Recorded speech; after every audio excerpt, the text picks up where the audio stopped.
Hello and welcome to another of our Levelling Up seminars or webinars. Today we're going to be talking about how to achieve equality through diversity and inclusion. This is an association with the University of Greenwich. And let me just introduce our panel to you. We're joined by Justine Greening, creator of the Levelling Up Goals programme, and she is former Education Secretary, Transport Secretary and International Development Secretary. Also joining us is Professor Jane Harrington. She joined the University of Greenwich as Vice-Chancellor in December 2019 and has worked in higher education for nearly 30 years. Donna Catley is the Chief People Officer, I love that title, for Compass Group UK and Ireland, joining in October 2017 with more than 25 years HR experience with multinational companies, including Diageo, Cisco Systems and BP. Well, we're going to talk about diversity and inclusion. I think it's a very undiverse panel we've got here. I'm completely outnumbered. But Justine, why is this such an important one of the Levelling Up goals?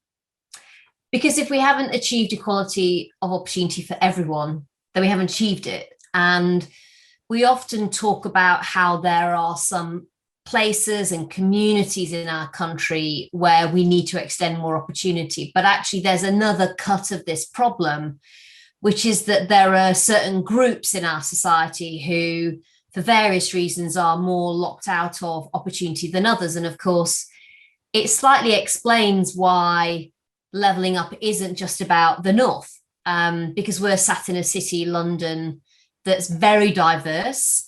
And yet, if you look at the FTSE 100, there isn't a single Black CEO, chief financial officer.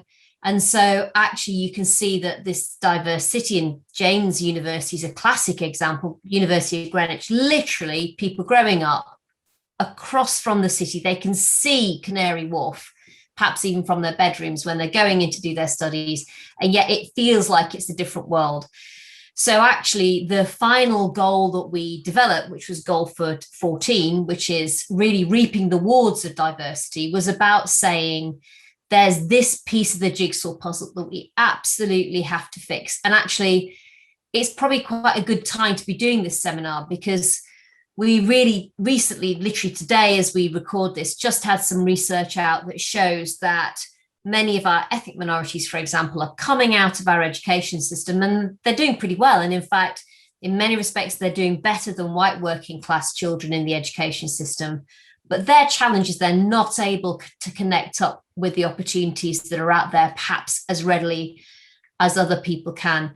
So that's why we've also got Compass part of this seminar, because they're a business that are really doing some great work on finding that more diverse talent, but then crucially progressing it through in careers. And so I think we've got two people on the panel here, both Vice-Chancellor, Professor Jane Harrington of Greenwich, but also Donna Catley of Compass, who really are part of how we fix that challenge of developing that diverse talent we've got, but then crucially connect it up with opportunity.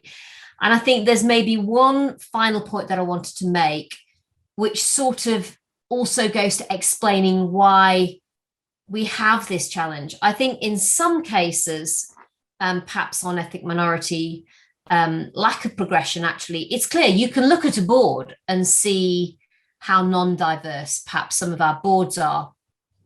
But actually, in many respects, it's broader issue of weak social mobility and the fact that it's not just about our ethnic minorities, it is also about white working class kids.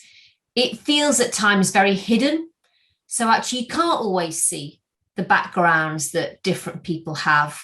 If you looked in the cabinet that I was part of and looked at that table and who was around the table, you wouldn't have guessed, for example, that so few of us were from comprehensive schools.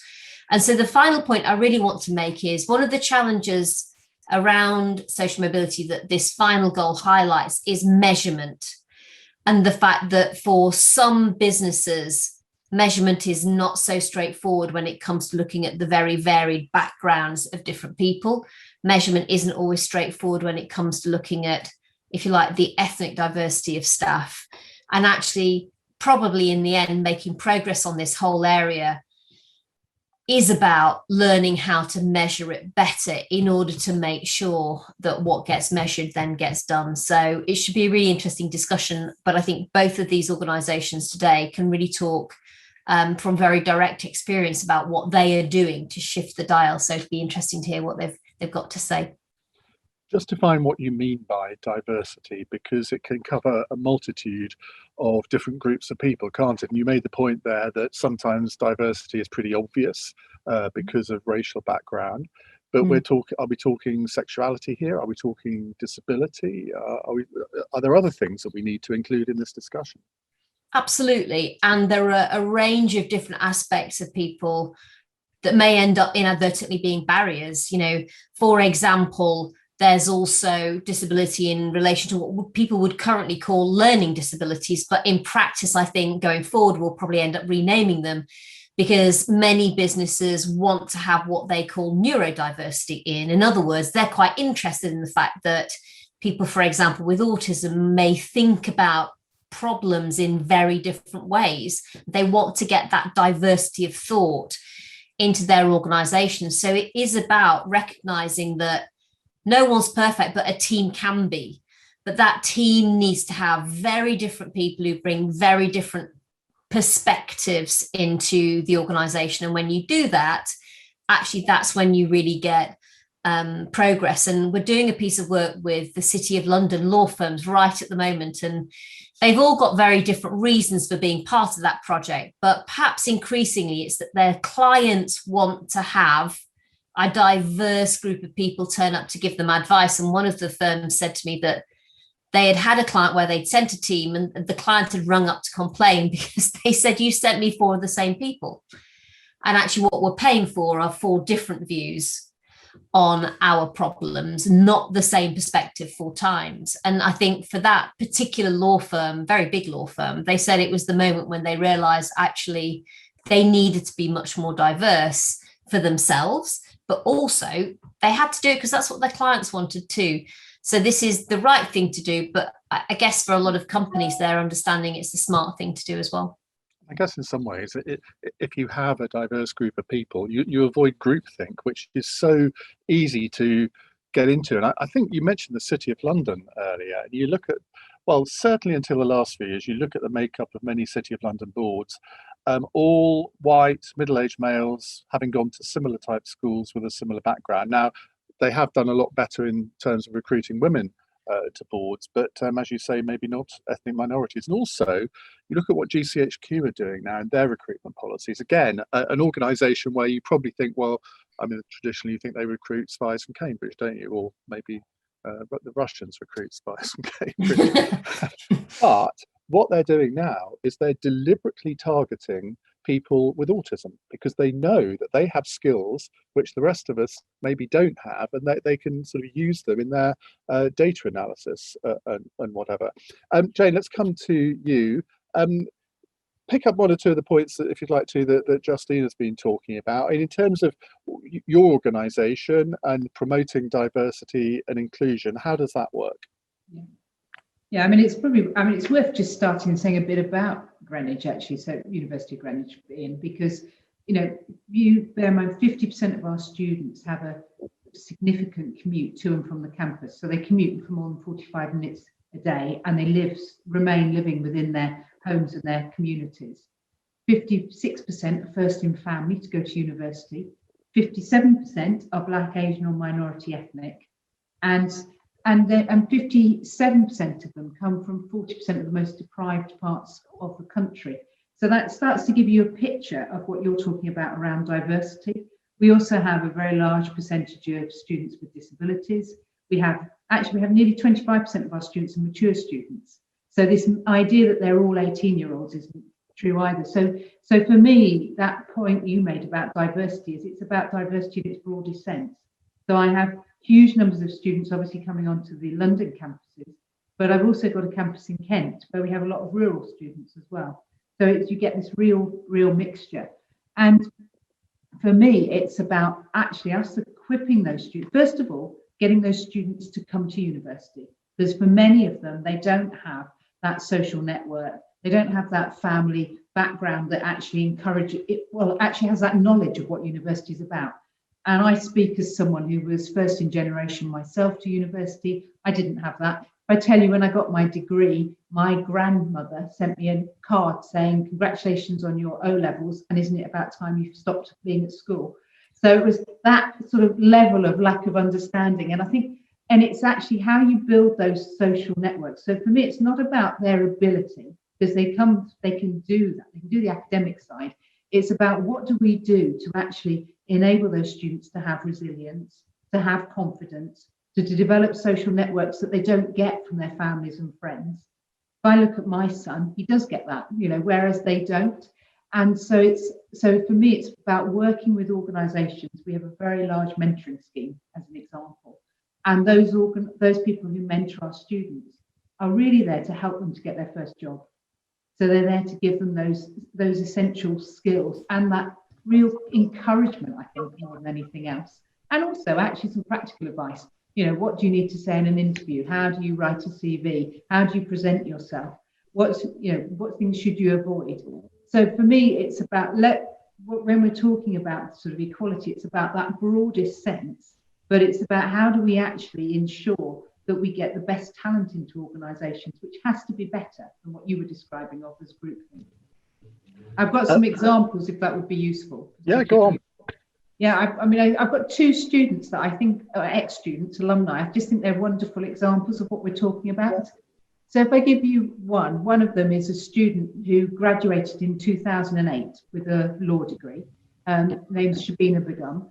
Now, she's a family lawyer, she's a human rights activist, and she's known for her campaigning to eradicate domestic violence and halt the growing incidence of acid attacks. She's spoken at the United Nations Commission on the Status of Women on developing an Islamic approach to combating domestic violence and ending early and forced marriage. She was called to the bar in 2009. She was admitted also as a solicitor in 2013. And she's worked on a huge wide range of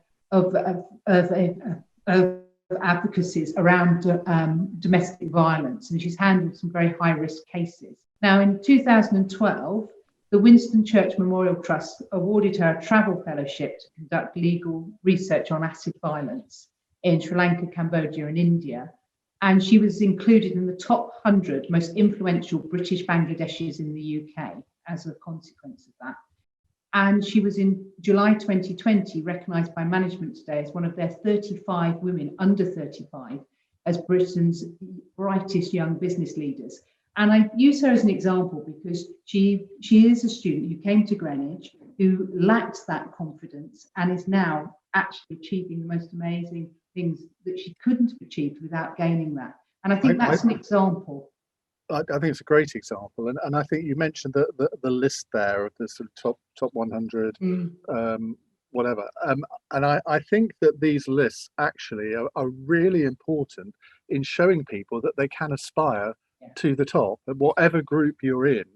I mean, Justine, you and I remember when Pink News and The Independent started their sort of top 100 gay people in public life or something. And at first I thought, really, how on earth do you compile a list like that? But then I thought, it's actually quite important to sort of for a young 18-year-old in Barnsley who may be feeling very isolated. Well done you. and they sort of see people that can act as role models in various different guises and think, well, actually, maybe I can do that too. So I think it's really important, that sort of thing, particularly in the world of business and commerce. So Jane, you mentioned there that you've got two campuses, and I imagine that they're demographically very different in Greenwich and Medway, which, I mean, I live in Kent, but I live sort of south of the Medway, but the Medway towns are considered to be sort of, well, they're very urban, lots of white working class kids, I imagine, come from there. Do they make it to your Medway campus in the numbers that you want? Yeah, I mean, Medway is very different. We've actually got three campuses. We've got one in Eltham, one in Greenwich, and one in Medway. But Eltham and Greenwich are very similar, both London campuses. But you're right. I mean, Medway itself. I mean, if the unitary authorities in the top 22% of the most deprived areas for education in England, and sadly also top 10% of most deprived areas with regards to crime. So it brings with it some really big challenges, but also, as you actually alluded to, there's massive differences. So if you look at Rainham, 6.1% of children there were recorded as living in poverty in 2018, but a couple of miles away in Gillingham North, that figure's 39.3%. I have to correct you there. It's Gillingham, Jane. Sorry, Gillingham. I'll get used to saying it as it's said in Kent. So Gillingham, there you go. But that's a massive difference. And so as you know, there's a grammar school system there as well. So you've got actually a group of young people who feel excluded from quite an early age if we're not careful. So the work we've been doing increasingly is actually both outreach into the schools, but also working with the FE colleges on pathways of learning, because actually I don't think we can do it on our own. I think we have to do it together. So we've been talking about actually how do we work so that we can actually have young people who can go into an FE college and go into higher education at some point and have that aspiration. We're also working on higher apprenticeships, and we offer very, very practical courses as well, which I think is important so they can get professionally qualified. So how cooperative are the schools in this? Because yeah. I mean, when you talk about universities, people think of all the famous ones, and I wonder how you get into the schools in those areas to say, well, have a look at us as well, please. Yeah, I mean, you're absolutely right. I mean, I think one of the ways that we have got into the schools and been very successful is offering extension lessons. So our student ambassadors go in, and they go in with actually offering things that the teachers really struggle to offer. So it's actually something that's of practical use to the schools, and that's very attractive to the schools. Also, actually, though, many of the schools recognise that whilst you're right, they will, particularly the grammar schools, will be trying to send their children to Russell Group universities because that's how they're measured. We have to be honest here, but actually they also recognise that they have a whole group of students that won't go there and don't aspire and need different types of support. And that actually the professional courses that we offer, the very applied courses, are much more suitable for them. And so they'll work with us on those. Justine, in terms of the school system, how can schools be encouraged to promote diversity in terms of not just what they do themselves, but in terms of what the kids are going to do afterwards? And I mean, we've talked about this many times in these seminars, that keyword aspiration, that is possibly the most important word in all of this discussion, I guess.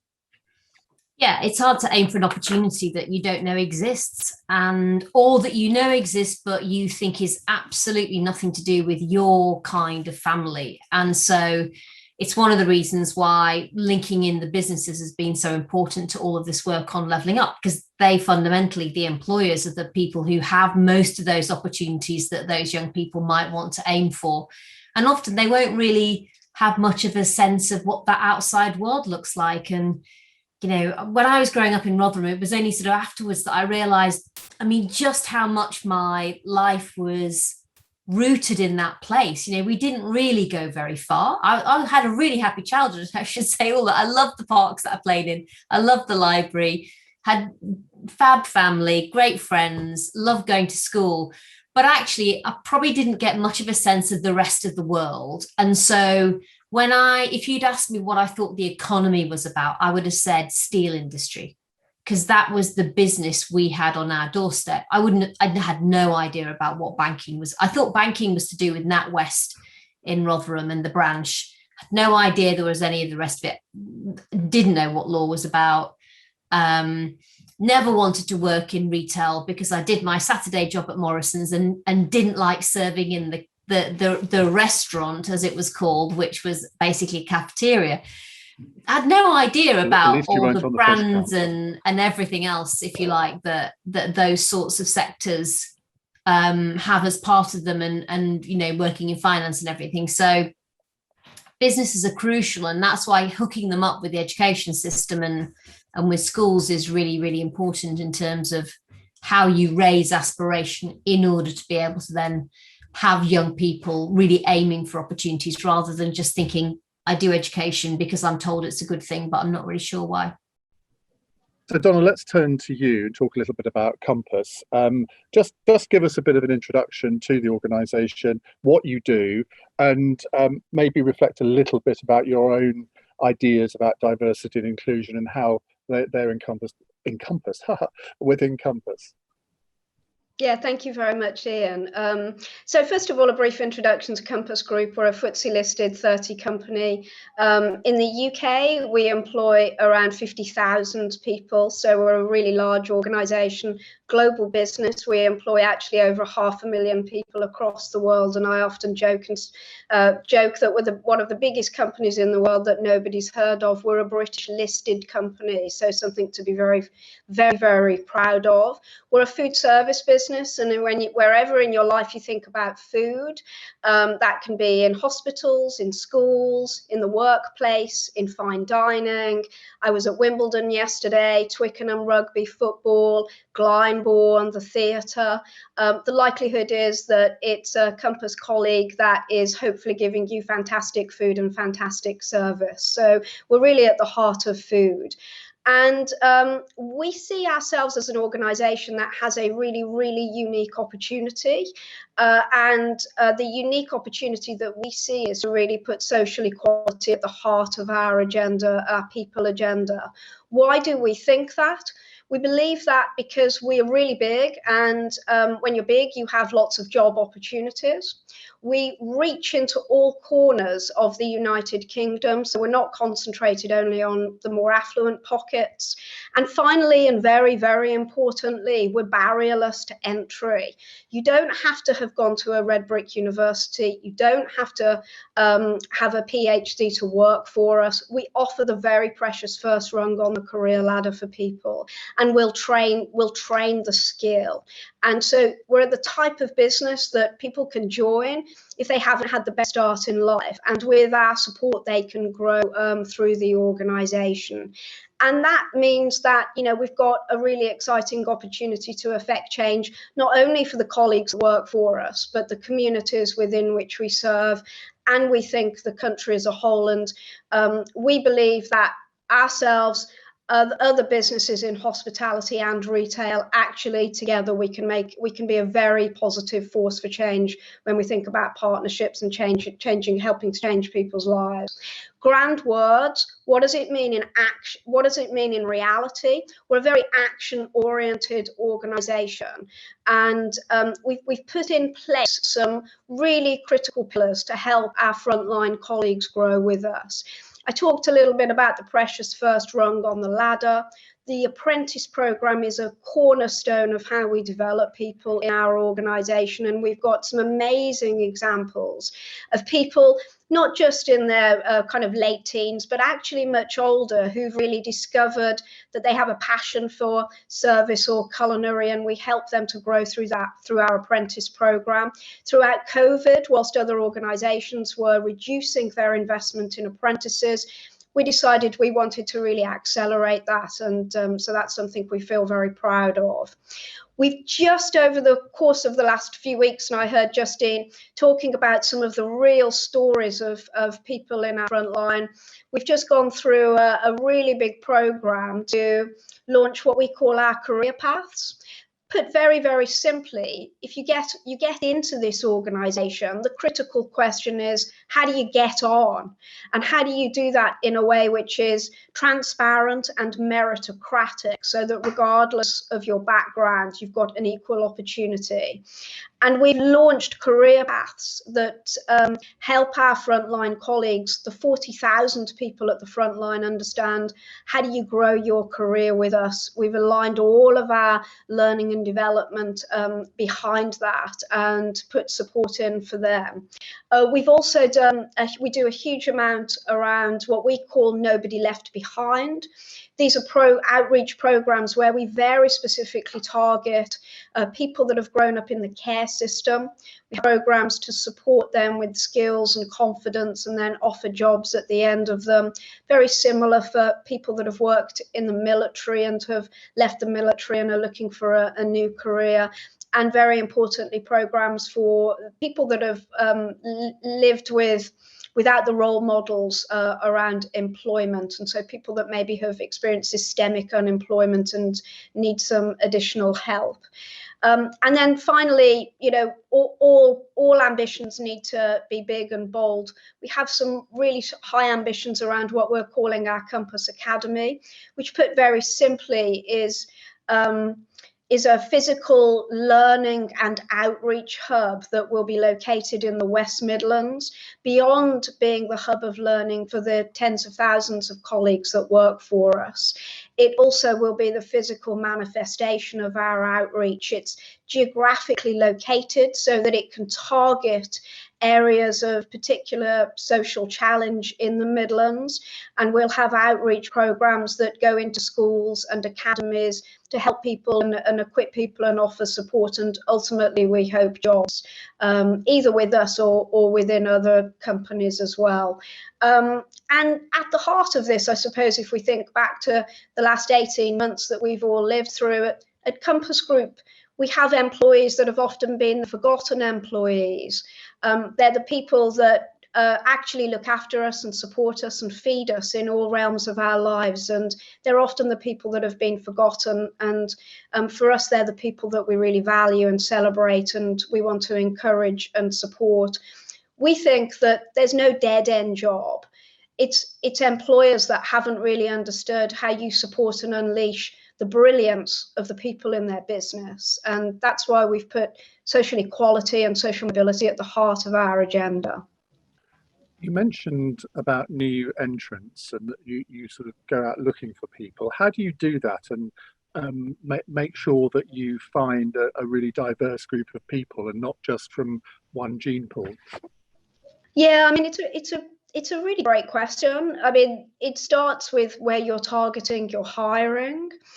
So we have a very, very proactive hiring strategy, be that from the front line all the way through to executive level, where we very specifically target the websites, the materials that people from all different walks of life will attend. And if you think about joining a business like Compass, it's actually often local hiring that would work for a business like this. And so it's getting right down to the level of detail that says, in this location, for these types of, if we're going to attract people from these different areas, what is it they read? Where do they go? What are the local job centres that they use? How do we make sure that we are fair and diverse and attractive to them? And so it's a very, very targeted and detailed approach that's required. And I think that runs through all diversity and inclusion, actually. I would say that it's actually an area where often it's the quantitative data as well as the qualitative, which is particularly important, because it's that really helps you to understand the issues and what you need to do to target them. And you said that Compass is the biggest British company that no one's ever heard of. But if people haven't heard of you, how do you effectively market yourselves to the right people? We operate under a portfolio of brands here, and so Compass Group is the holding company, and we have brands that sit in all of the different markets, and it's often the brand that somebody will have heard of. But I would say often when you're hiring frontline people, it's not the brand, it's not the corporation, it's the person that's sitting in front of them and explaining and sharing the story of what a company is like, what it will do to help and support them, and also being somebody that an individual can really relate to. Frontline hiring in particular is probably much more the personal than the corporate, and perhaps all the better for that. Justine, it's really important, that first job, because it can often define the rest of your life. And okay, people make mistakes and people make career changes later in life and all the rest of it. But we know that particularly kids from some ethnic minority backgrounds do much better in school than their counterparts, but then don't quite make it later in life. Now, that seems to me to be the ultimate problem for the levelling up agenda. And how do you solve that? Well, I think you can learn from what we have done on things like gender. And just to pick up on what you said, it's a huge problem, isn't it? if you have this brilliant chance to have this diverse talent, which we know is what makes organizations successful, but then somehow on the way it gets screened out, either overtly or, or kind of almost by accident, then we're just not reaping the rewards of having that diversity. So it is a real problem. And I think you can learn from what we've done on gender, which was around businesses sometimes setting themselves targets. There was a lot of voluntary agreement amongst leading businesses in the country that they need to shift forward. And I think often on social mobility and on ethnic minority diversity in particular, for both of them, you'll hear the same thing said that I used to hear said about gender often, where you'll hear, maybe leaders say, well, we just don't have the pipeline to draw the talent from. We'd love to promote more people like that, but, we just don't see them for interviews. And actually what we found with that was there is the pipeline. It does need to be very consciously developed, but also part of this is almost culture change for organizations. So sometimes you'd hear bosses saying, well, we did promote a woman, but then she left after a couple of years. So we tried our best, but she just didn't think it was for her. When actually the big problem was it wasn't a particularly flexible workplace to balance other things like family life. It was a bit macho. So, women just didn't particularly like that environment. And actually it didn't take a lot before it was a workplace where absolutely women would thrive. And then you got the role models, and then more women thought, I can go, if she can do that, I can do that.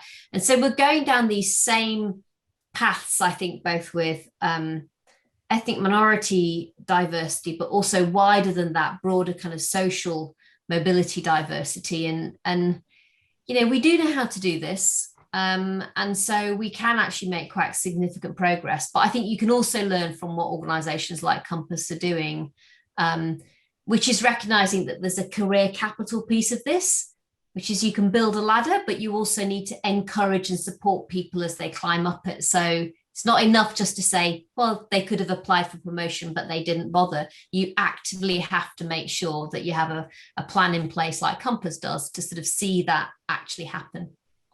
Do you think that, and this might be slightly counterintuitive, but do you think that business, charities, other sectors of society could actually learn from what's happened in politics? Because if you look at the makeup of the House of Commons now, it's, well, probably you could in some ways say it's over diverse in that you've got, I think, 12% of MPs are now openly gay, which is probably a much higher percentage than the general population. You've got a good makeup of people from different ethnic minorities as well. Far higher than I would say in the world of commerce. What's politics done to enable that to happen, which maybe other sectors haven't? I would say yes and no. I think yes, in terms of a more diverse parliament, although we haven't nearly got enough people with disability in parliament, which I think it's impossible to justify. I think that all parties need to do much, much more on ethnic minority diversity, and in some cases gender as well.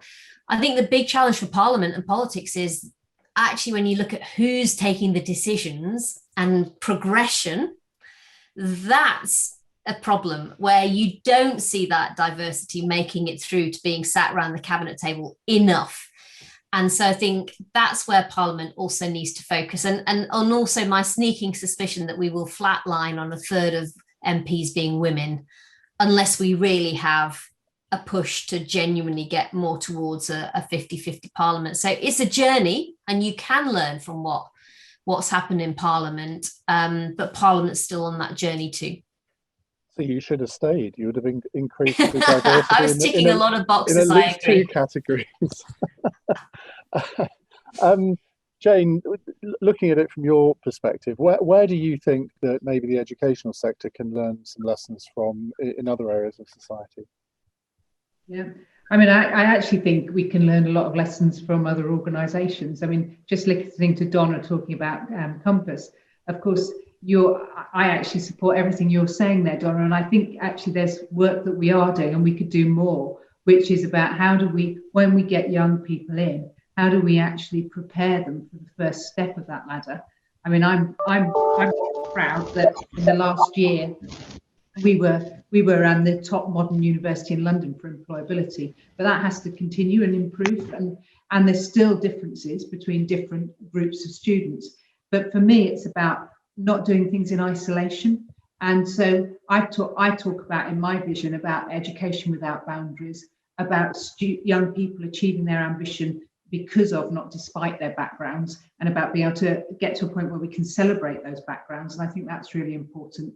And for me, it's about how we link up both with pathways from school and FE colleges to university, but also from university into organisations, and really work with those organisations so that actually we can be very clear with our students of what they need to actually accelerate into those organisations. Sorry, Jane. I was just going to say, as a final point, the more mentors that we can have from organisations, the better as well, because that really helps the students. Donna, how do you measure diversity in your workforce? And if you find that maybe you're lacking in diversity in some way, what do you do about it?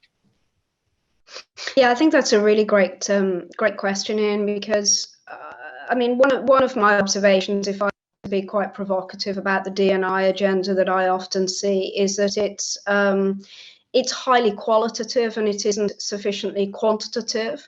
And for me, a great D&I agenda actually starts with the data, and that's both listening to colleagues, understanding what it feels like to sit in their shoes and to work in an organisation. But actually, it also starts with the data itself, and it's analysing the makeup of the people that you're bringing in.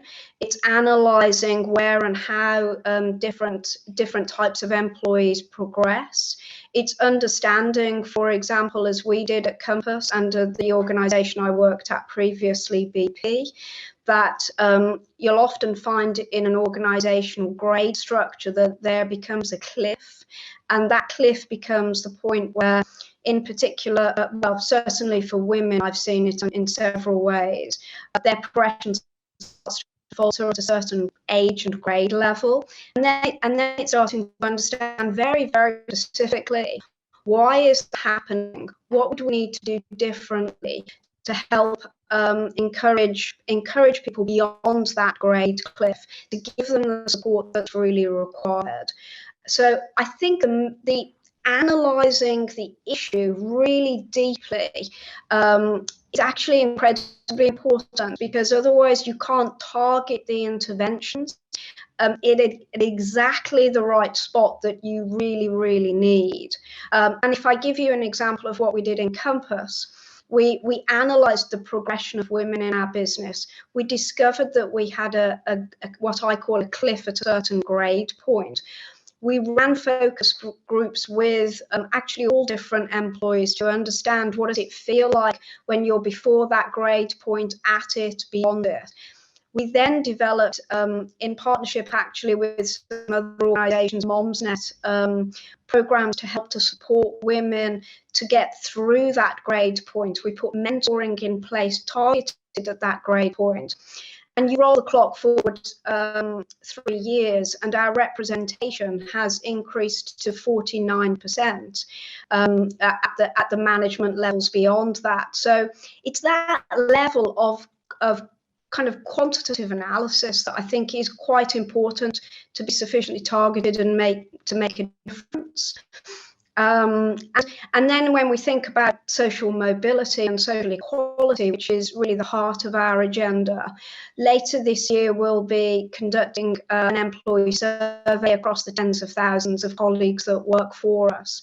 We'll use that as the baseline for us to ask some actually quite personal but very important 3 questions around their own personal background, so that we can start to understand social mobility in our business, understand the background, the social backgrounds of our colleagues, and start to understand, where do we see people progress and where do we see them falter.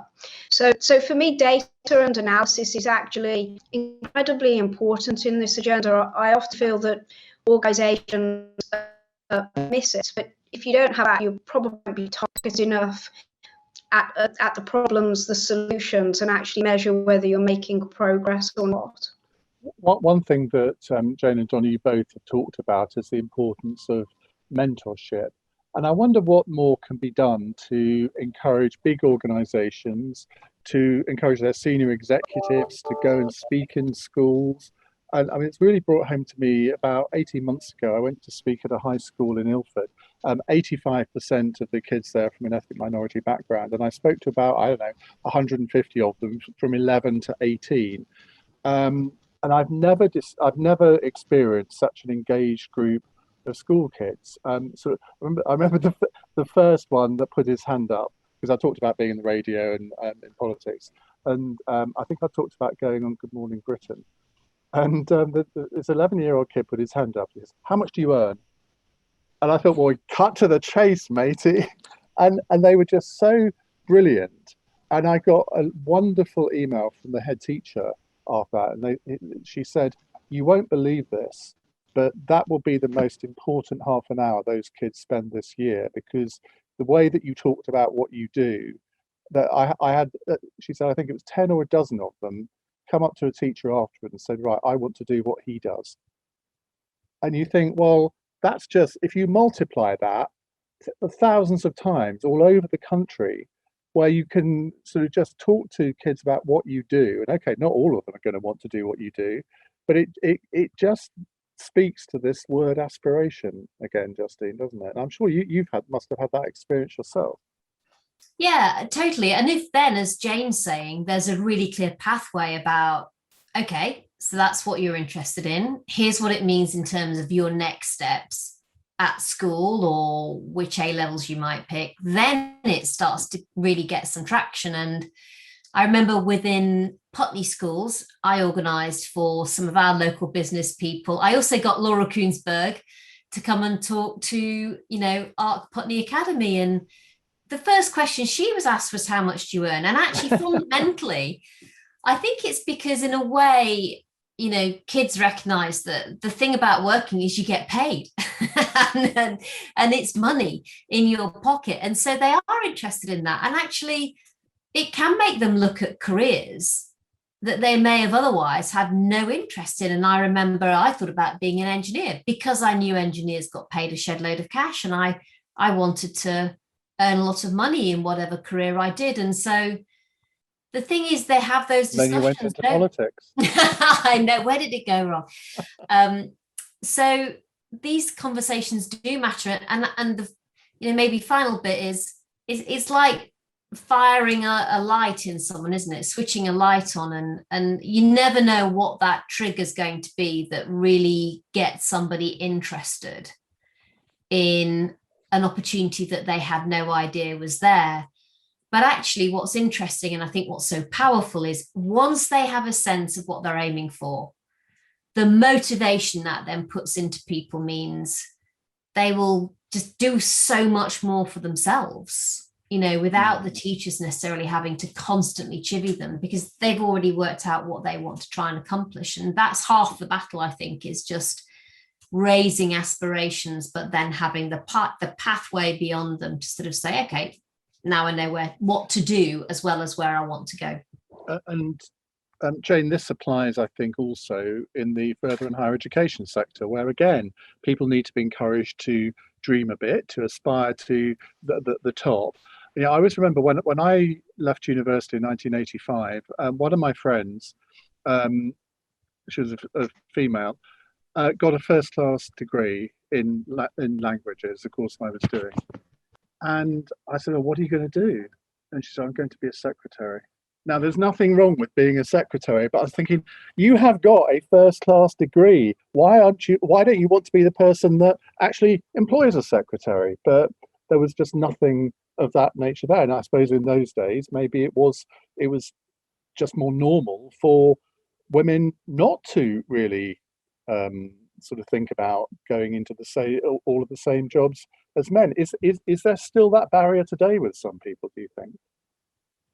I think there's less that barrier for women, but particularly for students with Black and ethnic backgrounds, there is a sense that the world of work isn't for them, and some jobs aren't for them. So we do. That's partly why I'm very keen on mentoring. I'm also very keen on students having people that look like them mentor them as well, because I think that really helps. It gives them a sense that they can achieve, and we've got some great examples where that's worked.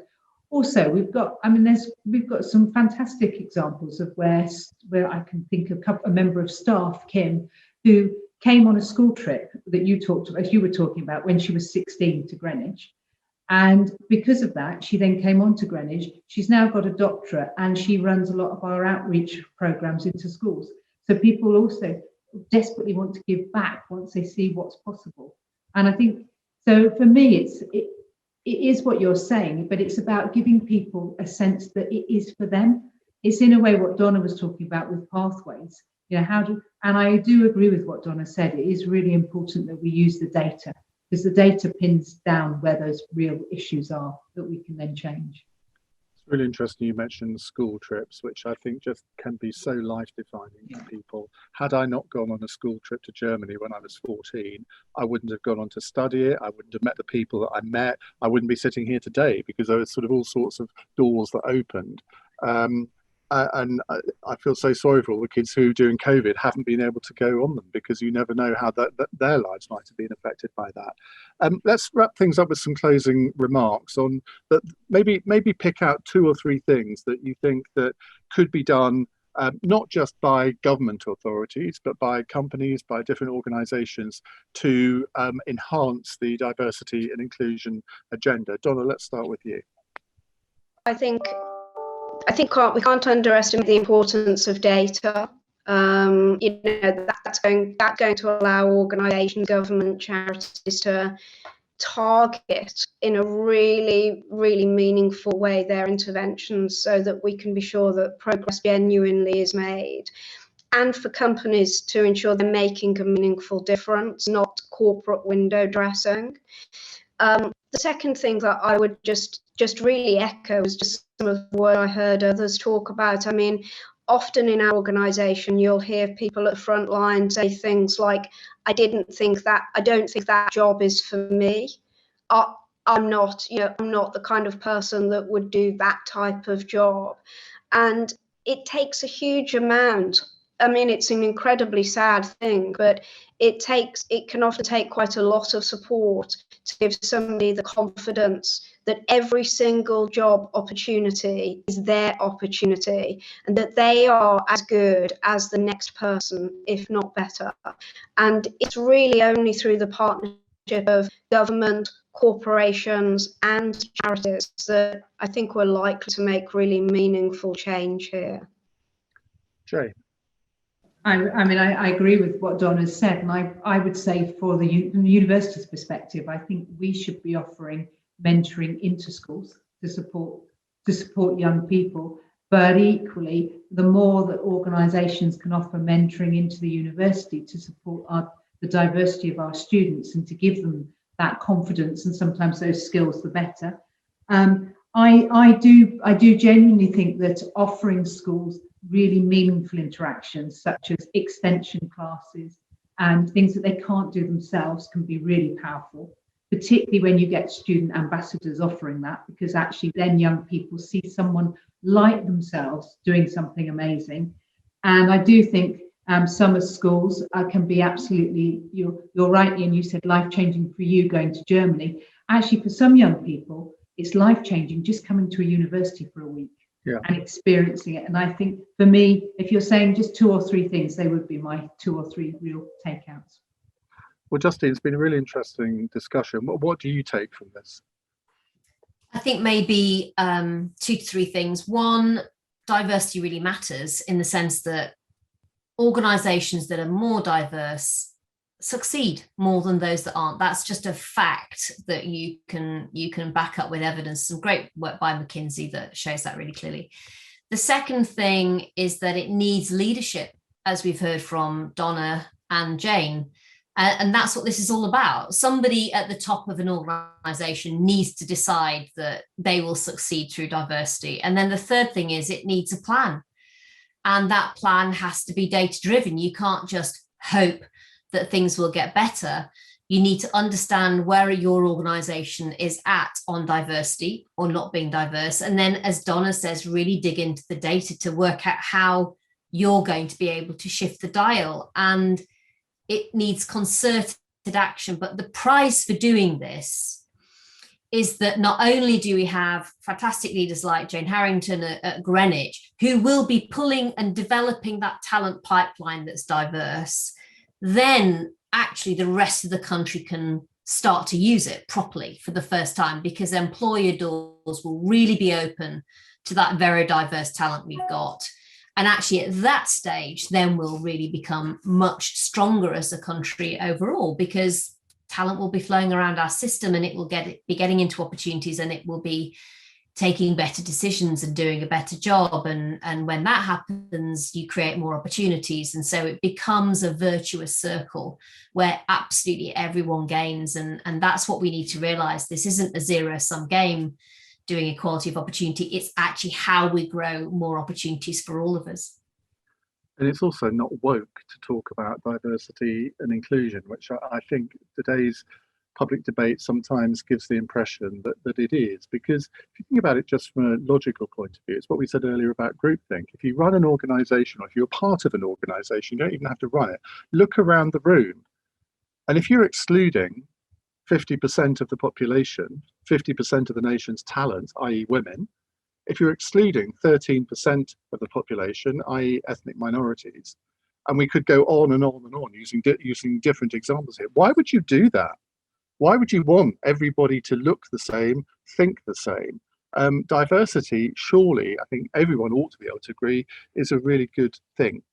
And on that note, I'm going to thank Jane Harrington, Donna Catley, and Justine Greening. And if you'd like to catch up on the other Levelling Up Goals seminars, you can do so on the Levelling Up Goals website. Look forward to seeing you again. Join us next time.